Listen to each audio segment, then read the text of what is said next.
بسم الله الرحمن الرحيم. وإذا طلقتم النساء فبلغن أجلهن فلا تعضلوهن أن ينكحن أزواجهن إذا تراضوا بينهم بالمعروف، ذلك يوعظ به من كان منكم يؤمن بالله واليوم الآخر، ذلكم أزكى لكم وأطهر، والله يعلم وأنتم لا تعلمون.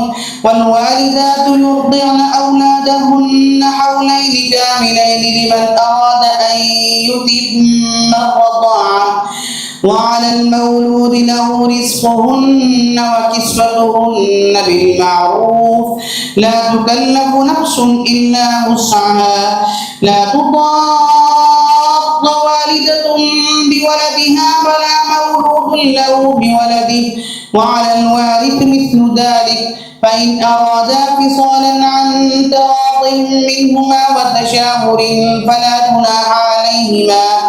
وإن أردتم أن تسترضعوا أولادكم فلا جناح عليكم إذا سلمتم ما آتيتم بالمعروف، واتقوا الله واعلموا أن الله بما تعملون بصير.